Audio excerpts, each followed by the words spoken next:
ഇത് Sunday special മന്തിയാണ്. നമ്മളിന്ന് Sunday ഇന്ന് കണ്ണനും വന്നതല്ലേ, അപ്പോൾ പിന്നെ ഇന്ന് എന്തെങ്കിലും ഒരു സ്പെഷ്യൽ ആക്കാമെന്ന് കരുതി. അപ്പോൾ അതാ നമ്മൾ മന്തി ഉണ്ടാക്കിയാണ് വീട്ടിൽ. അപ്പോൾ അതാ അത് ദം ചെയ്ത് വെച്ചതാണ്. ഞാൻ റൈസൊക്കെ മാറ്റട്ടെ. ചിക്കൻ ഇതിലേക്ക് ഇടാന്നിട്ട് റൈസ് ഒന്ന് ഇതിൽ ആ ഓയിലും ആ ചിക്കൻ്റെ സ്റ്റോക്കൊക്കെ ഉണ്ടാവുമല്ലോ അതിലൊന്ന് റൈസ് ഒന്ന് മിക്സ് ചെയ്യണം. അപ്പോഴേ ആ ടേസ്റ്റ് ഉണ്ടാവുള്ളൂ, കറക്റ്റ് ടേസ്റ്റ്.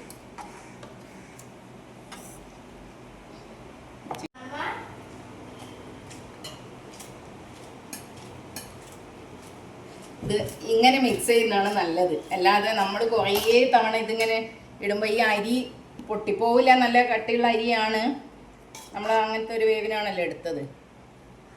പക്ഷെ അങ്ങനെ മിക്സ് ചെയ്യുമ്പോൾ എല്ലാ ഭാഗത്തേക്കും എത്തുമല്ലോ. ഇതാ നമ്മളെ മന്തി ഇതാ നന്നായിട്ട് മിക്സ് ആയിട്ടുണ്ട്. അപ്പോൾ ഈ റൈസിനാണ് നല്ല ടേസ്റ്റ് ഉണ്ടാവുക.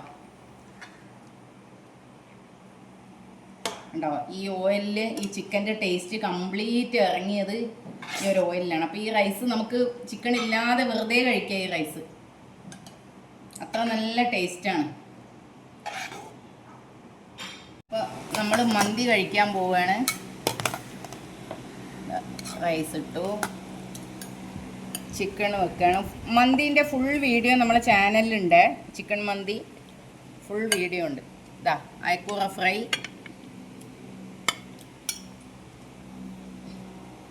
സാലഡ്. എന്തായാലും സാലഡ് ഇവിടെ നിർബന്ധമാണ്. ചോറാണെങ്കിലും ബിരിയാണി ആണെങ്കിലും മന്തി ആണെങ്കിലും സാലഡ് നിർബന്ധം. ടൊമാറ്റോ ചട്നി, ഇത് അധികം കളറില്ലാത്ത ടൊമാറ്റോ ആയതുകൊണ്ടാണ് ഈ കളർ. നമ്മൾ വീട്ടിൽ തന്നെ ഉണ്ടാക്കുന്നതല്ലേ. അപ്പോൾ ഞങ്ങൾ കഴിക്കട്ടെ. Okay, by.